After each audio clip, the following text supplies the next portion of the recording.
माँ तू सबसे प्यारी है, माँ तू जग में न्यारी है। माँ तू सबसे प्यारी है, माँ तू जग में न्यारी है।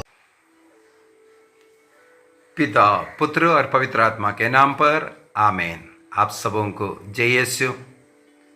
पिछले क्लास में हम लोग प्रकाशना ग्रंथ अध्याय 12 को शुरू किया। आज कुछ और भाग उसी से हम उठाएंगे। पिछले क्लास में सूर्य का वस्त्र ओढ़े एक महिला के विषय में, और हम लोगों ने पिछले क्लास के अंदर ये मनन चिंतन किया, वो क्रिस्त की कलीसिया का भी एक रूप है। और साथ ही साथ उसको समझने के लिए आज के क्लास में हम लोग देखते हैं आकाश में एक अन्य चिन्ह दिखाई दिया। उस चिन्ह के विषय में, उस पंखदार सर्प के विषय में हम लोग आज के क्लास में चिंतन करेंगे। वाक्य 3 और 4 को पढ़ लेता हूं। प्रकाशना ग्रंथ रेवलेशन चैप्टर 12 वर्स 3 and 4। तब आकाश में एक अन्य चिन्ह दिखाई दिया, लाल रंग का बहुत बड़ा पंखदार सर्प। उसके 7 सिर थे, 10 सींग थे, और हर एक सिर पर एक मुकुट था। उसकी पूंछ ने आकाश के 1/3 तारे बुहार कर पृथ्वी पर फेंक दिए।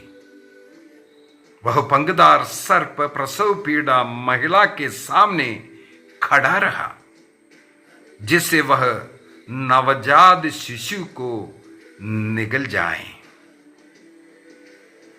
उस महिला ने एक पुत्र प्रसव किया, जो लोह दंड से सब राष्ट्रों पर शासन करेगा। किसी ने उस शिशु को उठाकर ईश्वर और उसके सिंहासन तक पहुंचा दिया। यहां पर हम लोग देखते हैं एक दूसरा चिन्ह। सबसे पहला चिन्ह महिला का चिन्ह था, वाक्य 1 और 2 के अंदर। वाक्य 3 में कहते हैं अब आकाश में एक दूसरा चिन्ह दिखाई दिया। दूसरा चिन्ह यह है एक लाल रंग का एक बहुत बड़ा पंखदार सर्प। सबसे पहला जो चिन्ह था आकाश में जो दिखाई दिया, बहुत ही सुंदर शांति का एक अच्छा चिन्ह था। ऐसे एक महिला के विषय में और हम लोगों ने मनन चिंतन पिछले क्लास में भी किया था। ये ईश्वर तथा जो शैतान के बीच में जो लड़ाई है, सत्य और असत्य के बीच में जो लड़ाई है, इसका वर्णन है। इसलिए सबसे पहले उस महिला को दिखाया, इसके बाद अभी वो पंखदार सर्प को दिखाते हैं।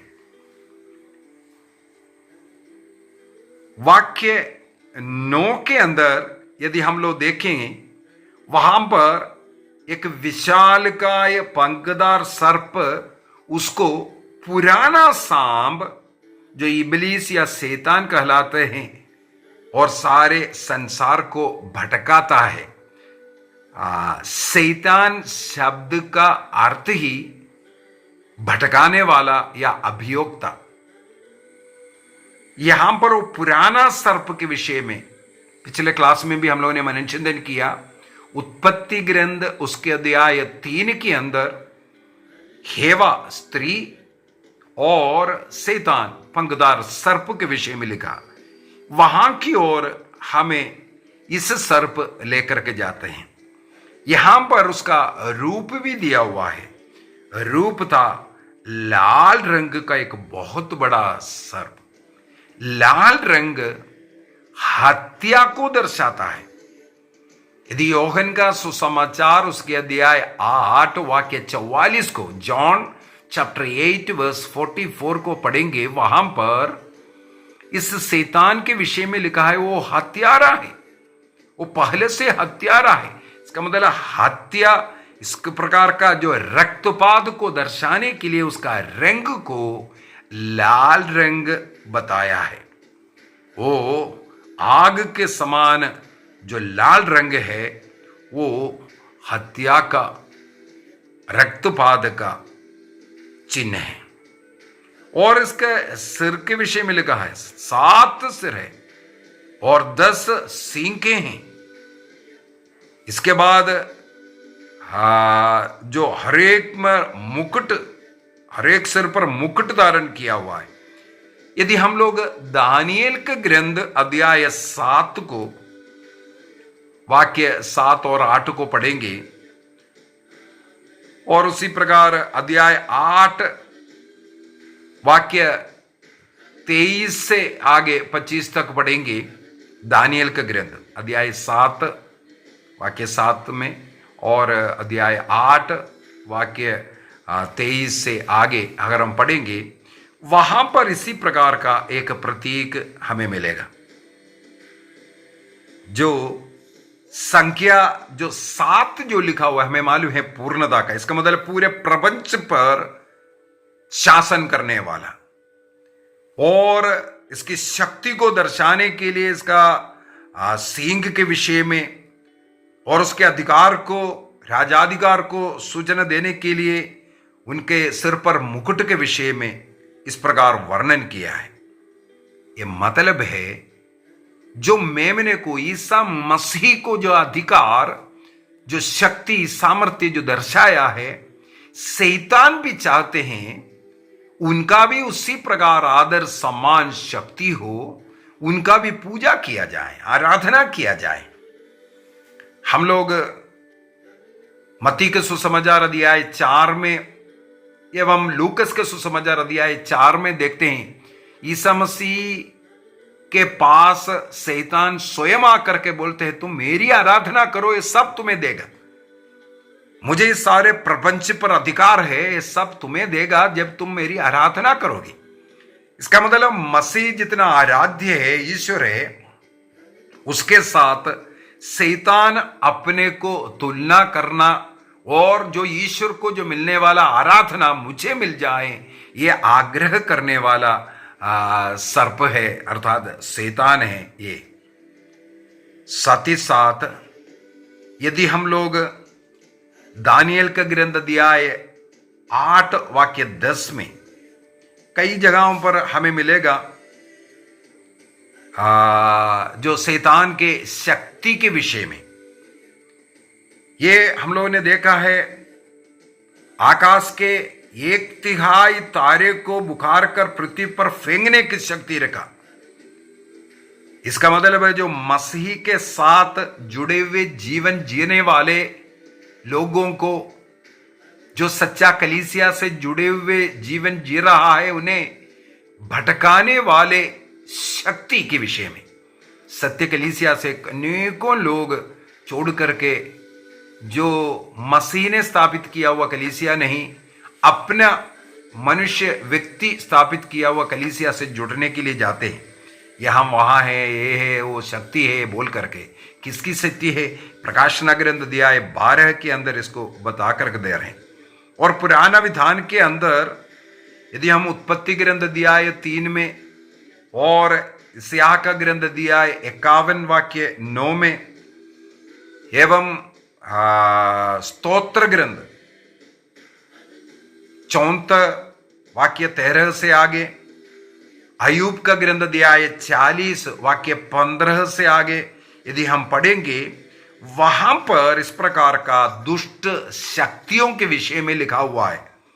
राहाब एवं लेवियाथान बोल करके दुष्ट शक्तियां, समुद्र में, पृथ्वी पर शक्ति रखने वाला, इस प्रपंच को कष्ट पीड़ा देने वाला शक्ति के विषय में लिखा हुआ। अभी ये अगला 5वां वाक्य में हम लोगों ने पढ़ा, जो स्त्री दिखा वो जिसे प्रसव करेगा उस बच्चे को निगलने के लिए ये सांब इंतजार कर रहा है, सर्प इंतजार कर रहा है। इसका मतलब है संसार में जो मुक्ति ईसा मसीह के द्वारा जो प्रदान कर रहा है उसमें रुकावट डालने वाली शक्ति, ऐसे अनेकों शक्ति बाइबल के अंदर ही हम लोग देख सकते हैं। इजरायली लोग फरो से आग्रह किया, हम हमारी देवता हमारे ईश्वर की पूजा करने के लिए हमें छोड़ दीजिए, लेकिन उन्होंने नहीं छोड़ा। फरो इस शैतानी शक्ति का एक उदाहरण है। इसी प्रकार हमें मालूम है नबूकदनेस्सर इजरायली लोगों को गुलामी में लेकर के गए, अनेकों का मृत्यु का कारण बना।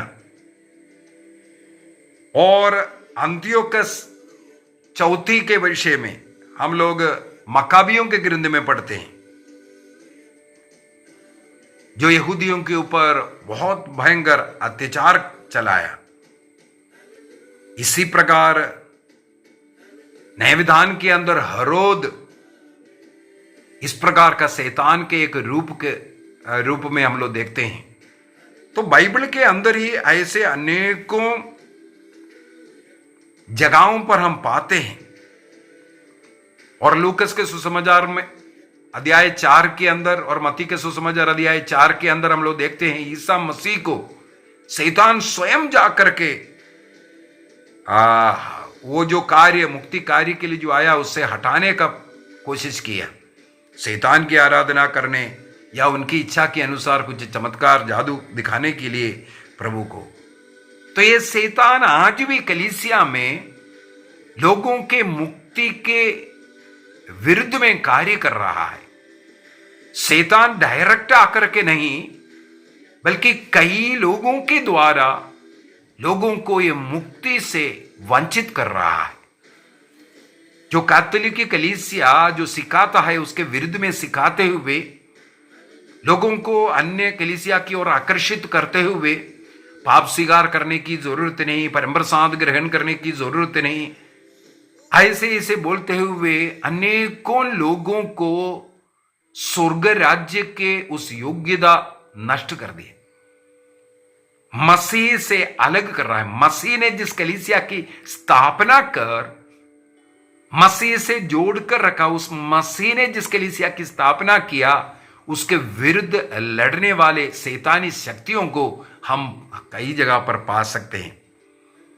तो यहां पर हम लोग वाक्य 5 के अंदर यही देखा है, वो जो पुत्र है उस पुत्र जन्म लेने के पूर्व में ही शैतान तैयार है ताकि किसी को मुक्ति ना मिले, लोगों को उस मुक्ति मार्ग से अलग करना इस शैतान का एक मुख्य कार्य है। और उस पुत्र के विषय में जैसे बोला है वो लोह दंड के साथ सब राष्ट्रों पर शासन करेगा, इससे हमें मालूम है वो मसीह के विषय में। स्तोत्र ग्रंथ अध्याय 2 वाक्य 9, इसहा का ग्रंथ अध्याय 11 वाक्य 4 में इस प्रकार का जो शक्तियां, ये जो लोह दंड से शासन करने वाला व्यक्ति कलीसिया की रक्षा करेगा, ये लिखा हुआ है। कैसे है? आगे लिखा हुआ है, किसी ने उस शिशु को उठाकर ईश्वर के और उसके सिंहासन तक पहुंचा दिया। इसका मतलब उनके महिमा में जो स्वर्गारोहण के विषय में यहां पर लिखा हुआ है, इसके द्वारा शैतान का पराजय है। ईसा मसीह ने इस प्रकार क्रूस पर मरकर पापों का प्रायश्चित किया और पुनर्जीवित होकर स्वर्ग में उद्ग्रहित हुआ। इसके द्वारा शैतान की जो योजनाएं जो हुआ था उसको नष्ट किया। इसलिए कलीसिया की स्थापना करते हुए मत्ती के सुसमाचार अध्याय 16 वाक्य 19 में प्रभु ने इसलिए कहा, जो अधोलोक के फाटक इसके सामने टिक नहीं सकता, क्योंकि प्रभु उसके ऊपर विजय प्राप्त करेगा। हां, कुछ समय के लिए अर्थात 3.5 वर्ष के लिए या 1260 दिनों, कुछ समय को बताता है। कुछ समय, वो दिन के, ऐसे दिन के या वर्ष में काउंट नहीं करना, कुछ समय के लिए कलीसिया को पीड़ा सहन करना पड़ेगा। जो कोई उसमें विश्वस्त बन करके मसीह में जुड़े रहेगा, कलीसिया से जुड़े रहेगा, उन्हें जीवन का मुकुट मिलेगा। यही हमें बता करके दिया। और वाक्य 6 में हम लोगों ने पिछले क्लास में भी मनन चिंतन किया था।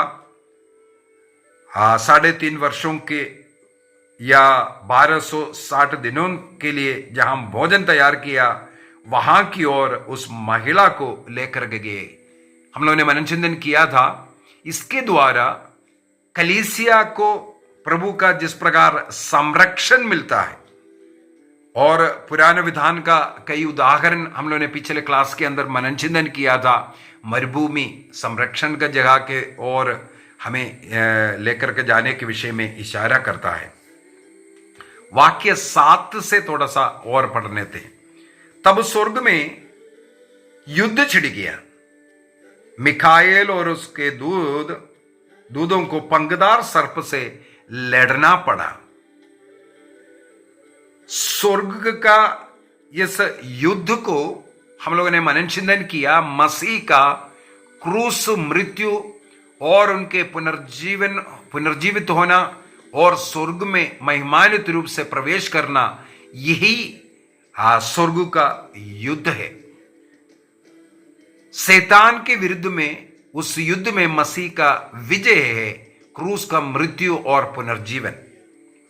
इसमें मिखाएल और उसके दूतों को लड़ना पड़ा। इसका मतलब इस आत्मिक लड़ाई में स्वर्गदूत हमारी मदद करता है। इस आत्मिक लड़ाई में हमारे साथ सदा स्वर्गदूत है। हम लोग नबी इसहाक का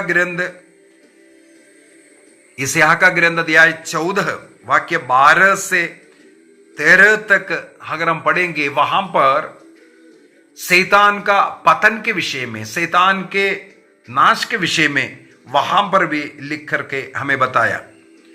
और उसी प्रकार लूकस के सुसमाचार अध्याय 4 वाक्य 1 से 13 तक, जो मरुभूमि में ईसा मसीह के जो परीक्षा के समय हो, या लूकस के सुसमाचार अध्याय 10 वाक्य 18 के अंदर 12 शिष्य लोग, जो 70 शिष्य लोग लौट करके ईसा मसीह को बता करके दे रहा है, शैतान भी आज आपके नाम पर हमारे अधीन हो रहा है।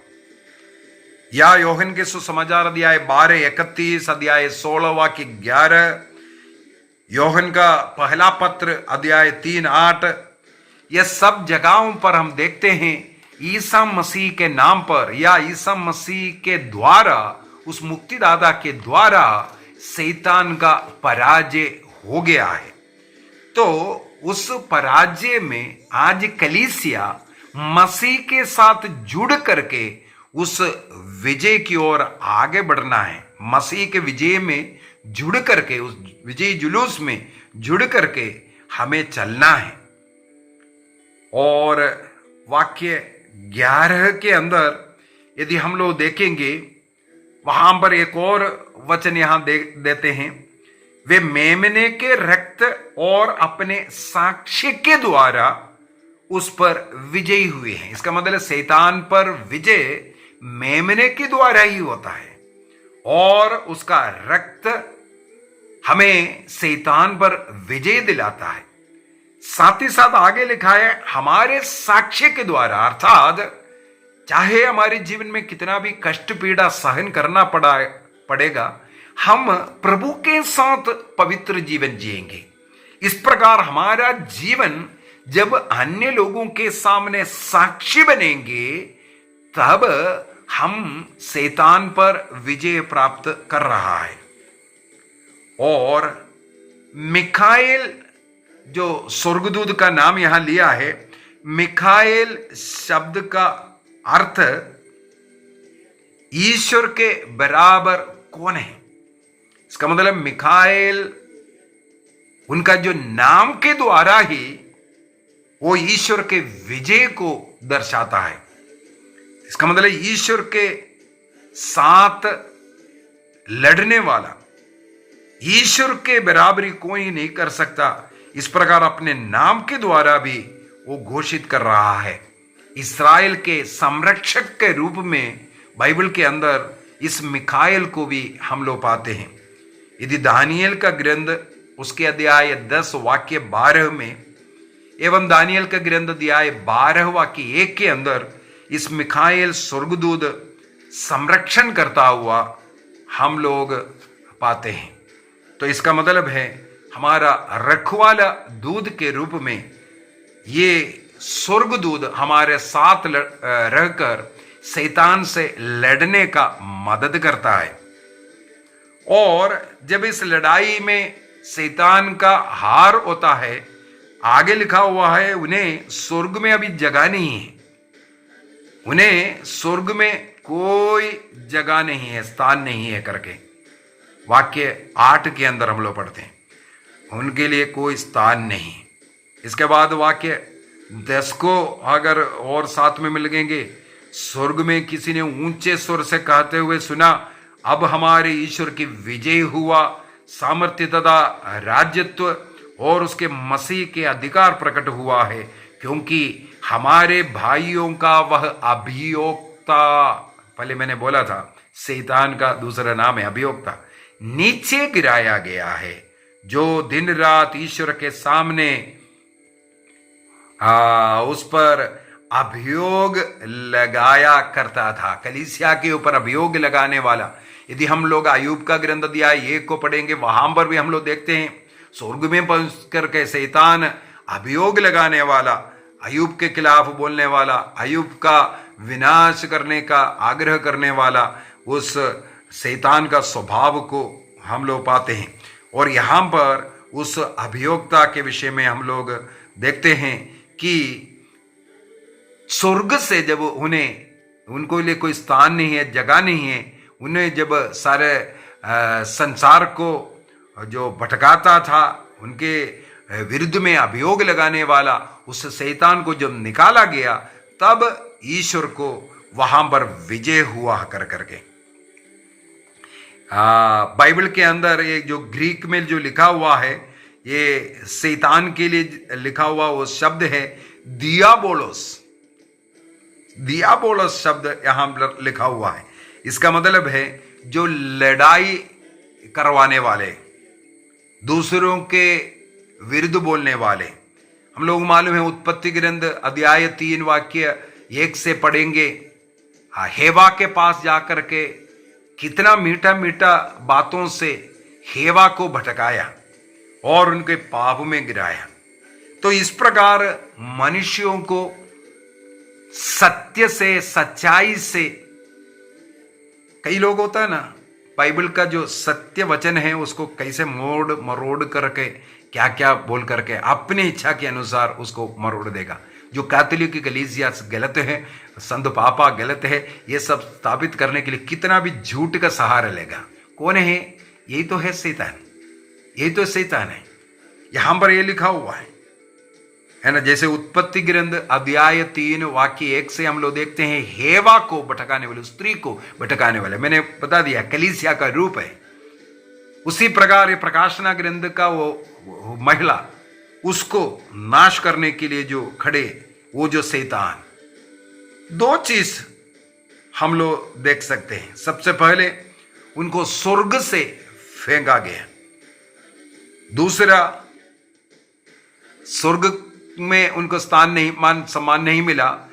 अब उनका लड़ाई का जगह कहां है? अभी वो इस संसार में है। कलीसिया को भटकाने के लिए, इस ईश्वर से दूर करने के लिए बहकाने का कार्य वो करते हैं। और वाक्य 10 के अंदर जिस प्रकार उसका है वो स्वभाव दोषारोपण करना। कौन दोषारोपण करता है? शैतान।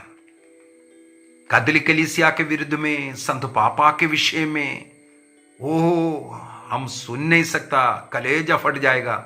इस प्रकार दोषारोपण करते हुए यूट्यूब के अंदर डालने वाले कौन सा काम कर रहा है, इसको हम यहां पढ़ सकते हैं। इस प्रकार का दोषारोपण करने वाले लोग भूल जाते हैं हम शैतान का सेवा कर रहा है। मैंने बोला था शैतान और उसके चेले लोग, उसके साथी लोग आज भी कलीसिया के विरुद्ध लड़ रहा है। पहले लड़ाई स्वर्ग में था, आज उनकी लड़ाई इस संसार में हम लोगों के बीच में है। इसलिए हमें बचने की जरूरत है। अभी वाक्य 17 में भी एक बार लेकर के जाना चाहूंगा। वहां पर लिखा हुआ, इस पर पंखदार सर्प को महिला पर बड़ा क्रोध हुआ और वह उसकी शेष संतानों से युद्ध करने निकला,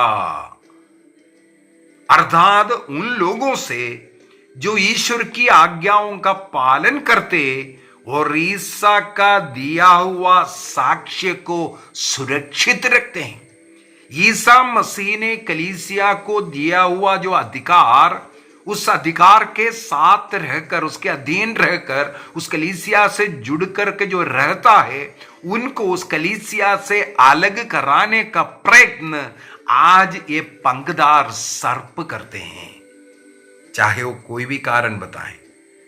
जिस प्रकार हेवा को सही सही बातें बोल करके दी है, उसी प्रकार हमें लगे कि ये बिल्कुल सही बोल रहा है। कैथोलिक कलीसिया मूर्ति पूजा कर रहा है, पाप स्वीकार तो ईश्वर से करना चाहिए, पापी पुरोहित से क्यों करना है। ऐसी ऐसी बातें बोल करके अनेकों लोगों को भटका रहा है, उस मुक्ति से उन्हें दूर कर रहा है। हम लोग सक्रियस का ग्रंथ उसके अध्याय 3 में भी वाक्य 1 हम लोग पढ़ सकते हैं। शैतान वहां पर भी अभियोग लगाता है। अय्यूब का ग्रंथ अध्याय 1 वाक्य 6 से आगे अभियोग लगाने वाला शैतान। तो इस प्रकार जो मसीह के कलीसिया से जुड़े रहने वाले लोगों को कलीसिया से अलग करने के लिए शैतान आज कोशिश कर रहा है। एक और बात यहां हम लोगों को समझने की जरूरत है, अर्थात उन लोगों से जो प्रभु का साक्ष्य सुरक्षित रखते हैं। सुरक्षित रखने का मतलब वो कभी गिरेंगे नहीं। इसका मतलब मसीह की कलीसिया के लिए, मसीह के लिए जो शहादत हुआ, हम लोगों ने प्रकाशन ग्रंथ का कई अध्यायों में इसको पढ़ चुका है, उसके बारे में मन चिंतन कर चुका है। जो वेदी के नीचे जो ऐसे शहीद हुए आत्माएं न्याय के लिए पुकारता हुआ हम लोगों ने देखा, तो उनको न्याय देता हुआ हमने देखा।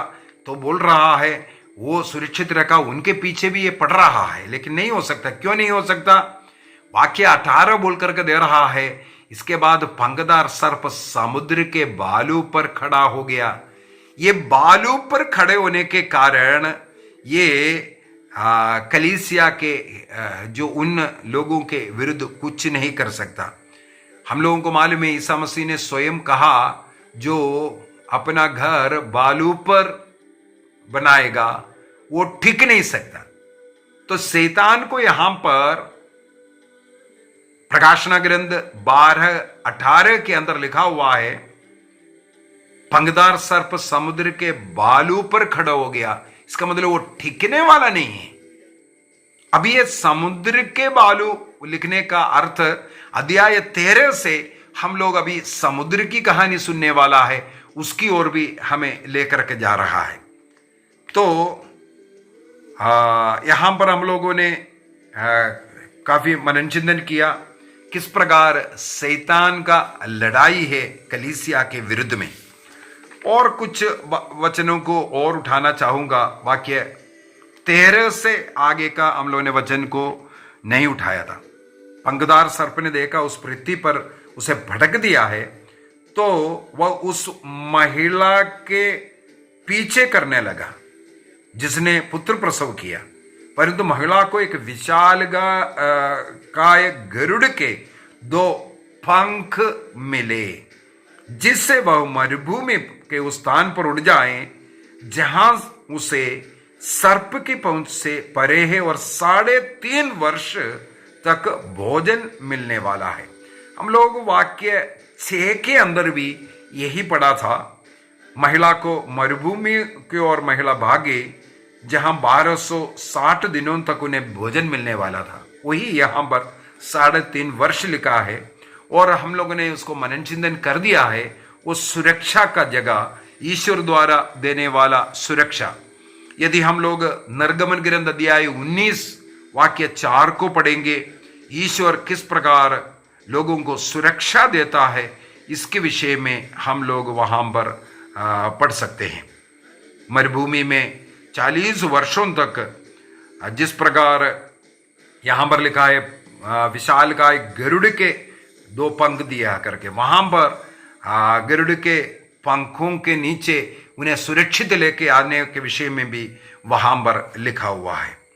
और साथ ही साथ वाक्य 15 को वहां पर सर्प ने नदी जैसी जलधारा अपने मुंह से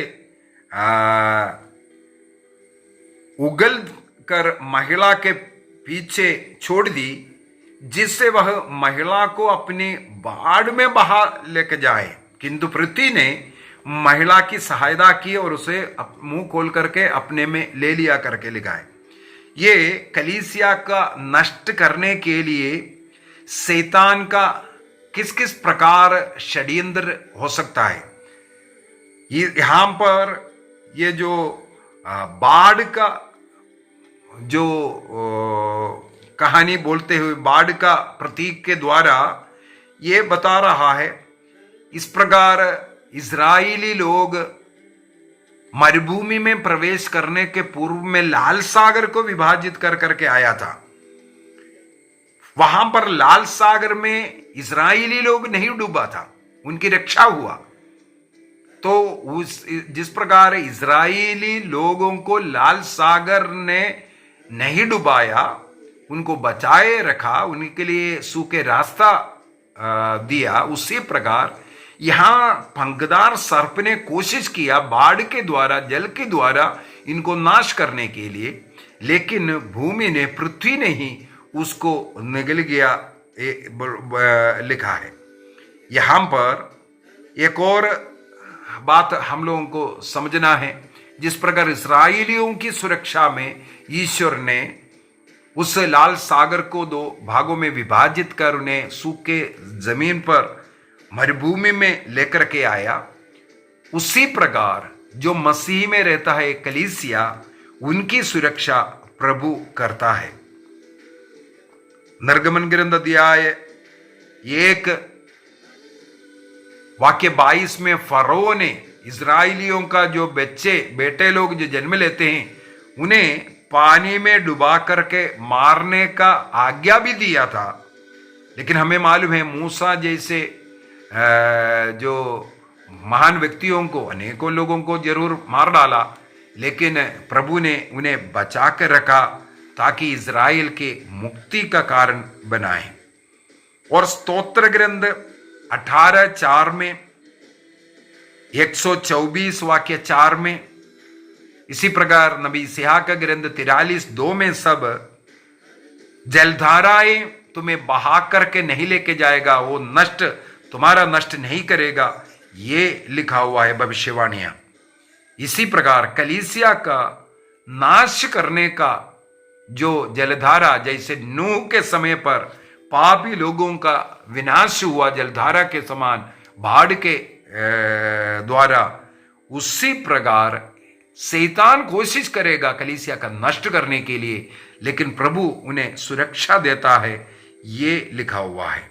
तो कलीसिया को नाश करने का कोशिश जरूर करेगा, लेकिन जब नाश नहीं कर पाएगा तब कलीसिया के ऊपर उत्पीड़न शुरू करेगा, नाना प्रकार का उत्पीड़न शुरू करेगा। चाहे क्रिस्तीय धर्म के लोग स्वयं अपने कलीसिया के ऊपर, कलीसिया के विरुद्ध खड़े हो रहा हो, या अन्य जाति के लोग कलीसिया के ऊपर अत्याचार कर रहा हो, यह सब होगा। मत्ती के सुसमाचार अध्याय 10 वाक्य 22 के अंदर भी इसके विषय में लिखा हुआ है। लेकिन शैतान का यह षड्यंत्र बीती 2000 साल से सफल नहीं हो पाया, प्रभु के दूसरे आगमन तक यह सफल नहीं होगा। इसलिए उस फंगदार सर्प का स्थान समुद्र के बालू लिखा है। चाहे कितना भी लोग अपने अपना कलीसिया बनाए, ईसा मसीह ने जिस कलीसिया की स्थापना की है उसके विरुद्ध में कुछ भी बना दे, वो ठीक नहीं पाएगा, क्योंकि वो बालू पर खड़ा है। स्वयं जो वचन को गलत गलत बोल रहा है, बाइबल को पूर्ण रूप से नहीं सीख रहा है, नहीं सीखने देता है, तो लोग उस सत्य को समझेगा। कुछ लोगों को जरूर पानी बहा कर लेके जाएगा, लेकिन जो टिके हैं वो स्वर्ग राज्य का योग्य बनेगा। आइए हम अपनी आंखों को बंद करें। आज हम लोगों ने प्रकाशन ग्रंथ 12 पर मन चिंतन किया, किस प्रकार फंगदार सर्प शैतान कलीसिया के ऊपर, विश्वासियों के ऊपर अत्याचार करेगा, किस प्रकार मसीह के कलीसिया से लोगों को निकाल करके लेके जाएगा। वो स्त्री कलीसिया का प्रतीक फंगदार सर्प, वो शैतान का प्रतीक, वो अभियोक्ता जो दिन रात कलीसिया के खिलाफ बोलने वाले, फादर सिस्टर संत पापा विश्वासियों के विरुद्ध बोलने वाले, ये शैतान कभी टिक नहीं सकता। उनका प्रयत्न इसलिए नहीं हो सफल होगा क्योंकि मसीह ने उनको ऐसा सुरक्षित स्थान दिया है। प्रभु के पंखों के नीचे वह सुरक्षित है। कलीसिया के अगुवा लोगों के उस चट्टान में निर्माण किया हुआ कलीसिया सुरक्षित है। निर्णय कीजिए इस कलीसिया से जुड़ करके रहने का, जिस कलीसिया को मसीह ने स्थापित किया। निर्णय कीजिए, शैतान का षड्यंत्र में हम नहीं गिरेंगे। चमत्कार, चिन्ह है और झूठे झूठे अभियोग लगाकर, झूठे झूठे शिक्षाएं देकर असत्य पर चलने वाले उस शैतान की शक्तियां नष्ट होगा। विश्वास कीजिए, क्योंकि वो बालू पर टिका हुआ है। पिता, पुत्र और पवित्र आत्मा के नाम पर आमीन। आप सबों को जय यीशु।